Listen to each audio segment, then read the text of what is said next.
Hey guys, this is Toby Pond from Shilmon USA. And I'm Brian Reeves from Shilmon USA.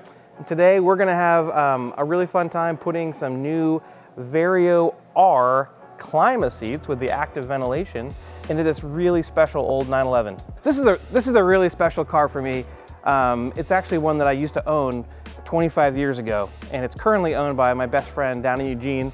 And it's a car that I was tracking down at the local video store. I would go rent a movie and I would see the owner of this car come in, and the color and the options, he daily drove it, and I thought that this was the pinnacle of a cool car, and I just drooled over it every time I saw it, and I would ask him if he would sell it, and he always said no.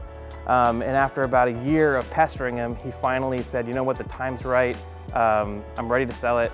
And I was in a position where I could scrounge up the money to buy it. And so I really enjoyed the car for a few years and drove it all over the place. And I found another Porsche that I thought I might buy to flip. And when I drove that one home, I realized I couldn't keep both, but I wanted to. And so I sold this to my best friend Chad, and so he's had it ever since, and he's loved it and taken care of it. And it actually has a vintage pair of Shield seats, which he's enjoyed and loved. But now that we have the Klima seat that has the active ventilation, he came to me and he's like, hey, I think that would be a really cool upgrade for this car. These mid-80s 911s have notoriously weak air conditioning, and on a hot sunny day, the little cabin can get quite hot. So we're going to install them and do all the wiring, put the switches in, and set this up for him, and it'll be a great test bed for the Klima seat and a little 911. Before we even get started on putting these seats in the car or taking out the old seats, I think it's important to lay out the tools that you think you're going to need, so that everything's close at hand and we're kind of ready to start the project. I just want to go over, this is a really simple install, so we don't need very many tools, but what's really important is that they're of high quality and they fit the fasteners properly. So the bolts that are going to hold the sliders onto the bottom of the seat have a 5mm in-hex, and we want to ensure that you use a perfect fitting tool, and so we actually send a high quality 5mm Allen wrench with the seats. And so that's what it's going to look like when you open up your seat and you go to the pack of hardware that we send and tools. So that's the most critical tool. That's going to put the bolts into the bottom of the sliding rails. On this car, the first thing we're going to do is disconnect the ground strap on the battery to make sure that there's no live wires in the car. And on this car, it's 13mm. The seat belt on the mid-year Carrera 911 is attached to the side of the seat, and we're going to need to move that over to the new seat, and I'm guessing it's a 17mm, so I've got that ready. The rest of these tools are specialty drivers for putting in the bolts that attach the sliders to the car, and you don't need these. Everything could be achieved actually with this ball end on the tool that we send you. These are just the tools that I prefer to use, and so I have them out and ready to use. I also have a selection of spacers, and this is something that on most cars isn't necessary, but on the Porsche 911, the angle of the seat bottom is very important for comfort, and everyone has a slightly different idea of what that is. And so this selection of washers and spacers is going to allow us to customize the fit of the seat to the car so that it's just right. So before you perform pretty much any work on a car, it's a good idea to disconnect the battery. Just the ground strap, 911, that is right up here. This one, it's a 13mm. All right, now that we've gone over the tools we're going to need, we're just going to remove the old seats. And on a Porsche 911, it's pretty easy. There's 6 bolts that hold the old seats down to the floor, and you're going to remove those and then disconnect any wiring harnesses that are attached to the old seats, and then gently take the seat out of the car. So on a 911, when you're undoing the bolts that hold the sliders to the seat mounts, there's not a nut on the back of the bolt. There is a nut plate, so you do not need to put a wrench back there. They're going to look a little different depending on your year, but it does make it significantly easier. On the bottom of these seats, there's a seat belt sensor you need to unplug on the driver's side, and many 911s came with power seats, and even some old ones came with seat heaters already. These are aftermarket seats already in this car, so we didn't have to worry about that. but you would have to unplug this as well when removing the seat. So I want to talk a little bit about why we chose the Vario Klima for this particular customer and this particular car. The Vario models allow you to have a variable length of the bottom cushion. So with this knob at the front of the seat, we can extend the length of the cushion, or we can retract the length of the cushion. And so the owners of this car have varying lengths of legs. So the husband's a little bit taller than his wife. And so by having an adjustable bottom cushion, she'll be able to fit the seat properly, and he will also be able to fit the seat properly.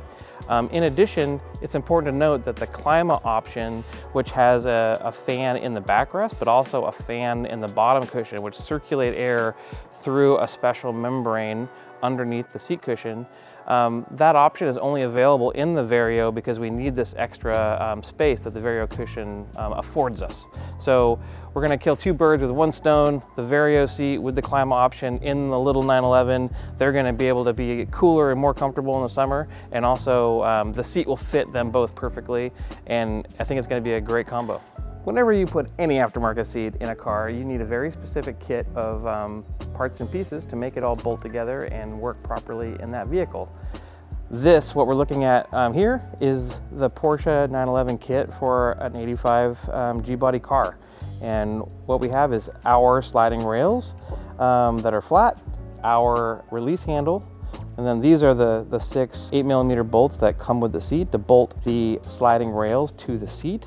In the kit, there's 2 special washers that actually fit inside the rails and will spread the load out when we're bolting these into the car. The 85 911 has the seat belt originally attached to the side of the seat, and so we have this very specific U-shaped seat belt anchor, we call it, that's going to mount in between the seat and the sliding rails and give us a hard point to mount the seat belt to. It spreads the load out. And then we have the seatbelt bolt from the original seat, the seatbelt receptacle, and the nut plates and bolts that are going to bolt the seat into the car. So that's everything we're going to need. We're going to start by installing the sliding rail kit on the bottom of the seat, which means that we need to sandwich the seatbelt anchor in between the sliding rails and the seat. So we'll get started. The first thing is you're going to open up these sliding rails, and it's hard to become oriented with which way goes towards the seat, which way goes down, how do you move the sliding rails so that you can get to the bolts, etc. So I'm just going to go over a couple of tips. The first one is that in order to move the sliding rails, we need to release this locking mechanism. And the way that I've found the easiest to do it is just by squeezing right here where the silver spring is attached to the movable part of the lock. And so I just squeeze right there, and now you can move the sliding rails back and forth. So now that we've seen how to move it, we need to orient ourselves. And so the 2 prongs and the single prong, that's always going to go towards the inside of the seat, and the double prongs are going to go towards the front of the seat. This is how it's going to look on the bottom. And the other double check here is that there's a double thick piece of steel where it's been spot welded on, and that's where the bolt is going to go through into the seat. So let's orient ourselves with the U-shaped bracket. The tabs are going to go up towards the seat. The U-shape here is going to go to the back of the vehicle, and these large holes here will go around the rear mounting holes of the sliding rails. So it's going to go just like this.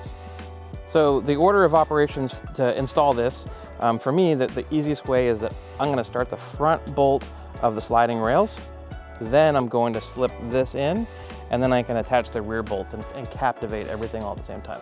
So we're going to use the supplied 8mm bolts that are silver, and they have the blue Loctite on them to attach the sliding rails to the seat. I'm going to attach the front bolt here and get it started.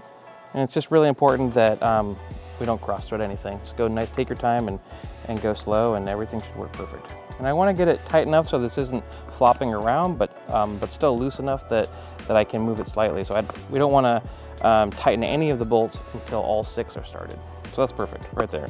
Still movable, but tight enough that it's not going to get caught.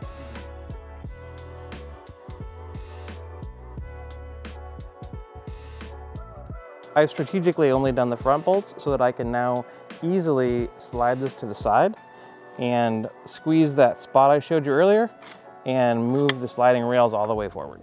Now I'm going to slide in the U-shaped bracket that we talked about earlier and get one bolt started. So now we have all 6 bolts for the sliders that have been started. So now that that's happened, I'm going to go in and tighten all 4 rear bolts. Now we got the back 4 bolts started, and we need to move the sliders the other direction to tighten the front bolts. But first, we need to install the release handle. And if you just pick this up and look at it, it may seem that it's flat, but it's not. So if we put it on a flat surface, we can see that there is a bend in the handle, and that bend is going to go away from the bottom of the seat so that when you pull up, you've got more travel to move the lever. So once we've identified the angle of the bend, we need to snap this into place. And we'll see that there's a single tab and the dual tab at the front. The single tab is going to go into one of these 2 holes, and you can choose what you prefer by having, if you use the front holes, you'll have less handle sticking out the front of the seat. If you use the rear hole, you'll have more handle sticking out the front of the seat. So it kind of depends on how long your legs are. I'm going to choose for this customer, we're going to use the front holes so that there's less handle out front. And then the handle will go in between the front 2 tabs, and we'll come over here and gently bend it into place. And I can see that it's lined up, and we just need to pop it firmly into these 2 tabs. And if you can do it by hand, great. If not, you can use like a small mallet and just tap it into place. Now we have the handle installed. It's really important not to forget to tighten these front bolts. So pull the handle, move the sliders to the back, and then we'll just nip up the front. We don't need to go crazy tight. All right, now that we've installed those sliders, the last thing to do before we install the seat is to install the seatbelt receptacle onto that U-shaped bracket hardpoint that we've already installed. And so we're gonna use the original spring washer and offer it up.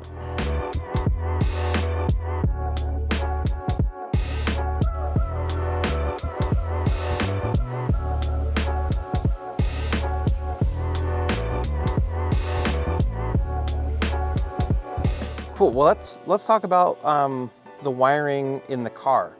I don't want to go into exactly how we did it for this car because every car is a little bit different. There's different places to put switches and there's different places to grab power.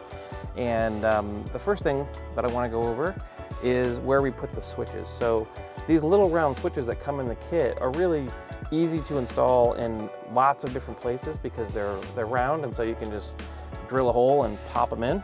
In this particular car, we chose to put both the heated seat switches and the ventilated seat switches in this climate control box that the 85s have between the seats. It's a really nice, easy to get to switch location.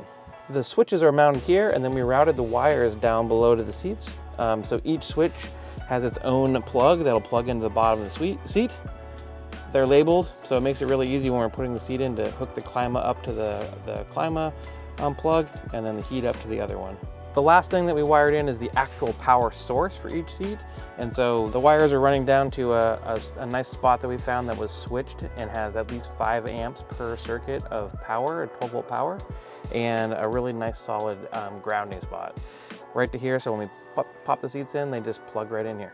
It's very important that that fuse that's included is as close to the power source as possible so that it protects the entire wiring harness. So if there's ever any damage, that fuse will pop and the car won't catch on fire.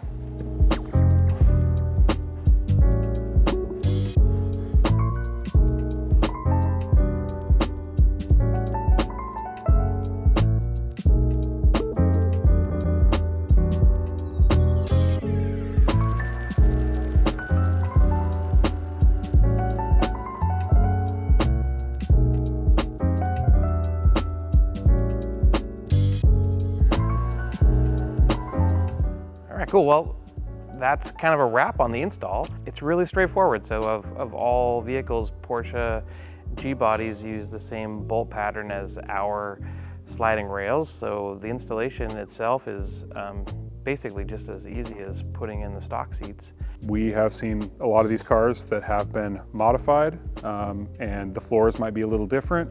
So it's always good to know that going into it if your floor has been modified. But even then, it's probably going to be a pretty straightforward install. Yeah, and also there's a lot of nuance with how each human body interfaces with each seat and each car.